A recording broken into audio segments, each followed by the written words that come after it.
So we are now turning our attention to our creative writing.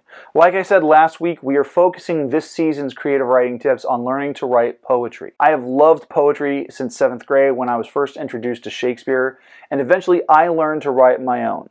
Before jumping into this month's poetic type, I figured we would start off with a few basics to understand some of the terminology used when writing poetry. There are two terms that you should know for this video. There's the line and stanza. A line is a single poetic verse containing really concrete imagery meant to evoke as much sensory detail as possible. A stanza is a collection of lines. There are different types of stanzas, usually ranging from 2 to as many as you want or need. Usually, however, the highest number given a name is an 8-line stanza, and we'll come back to those in a moment. A 2-line stanza is called a couplet. And there's 2 of them, there's a couple. A 3-line stanza is called a tercet. A 4-line stanza is called a quatrain. If you have 5 lines, the stanza is then called a cinquet. I think it comes from French. While a 6-line stanza is called a sestet. 7 lines make a septet, and last, an 8-line stanza, as mentioned before, is an octave. So now that we have that out of the way, let's take a look at our first poetic form, the haiku.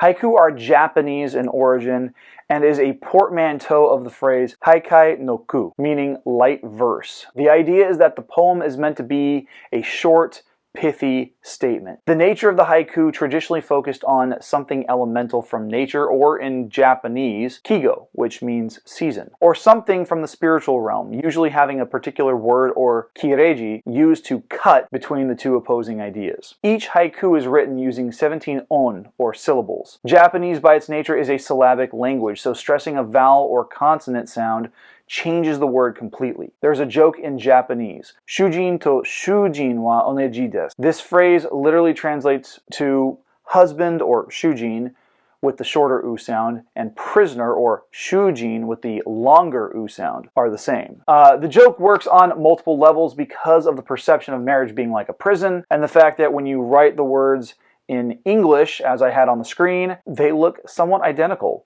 The only difference is the length of the vowel sound. The arrangement of the 17 syllables in a haiku is as follows: 5, 7, 5. That's 5 syllables in the first line, 7 in the second, and 5 in the final line. 3 lines make a single stanza tercet. Here's an example of a haiku taken from my book, The Lover, the Fighter, and the Philosopher. The chill mountain air.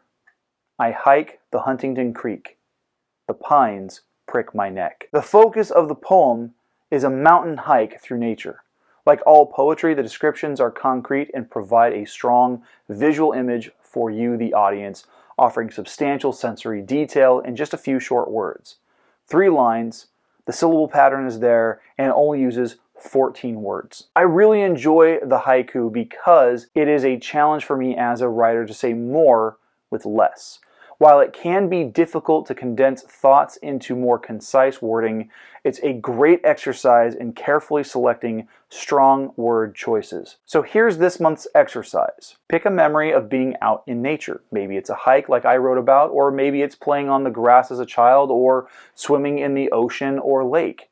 Whatever it is, use that focus and write your own haiku, keeping it to the 3 lines and the 5-7-5 syllable pattern. You can post your haiku in the comments section, or you can tag me on Instagram and X at GKJ_publishing. I look forward to reading what you at home come up with. Now, if you're interested in getting your own copy of The Lover, the Fighter, and the Philosopher, you can follow the link down in the video description to pick it up on Kindle and Audible.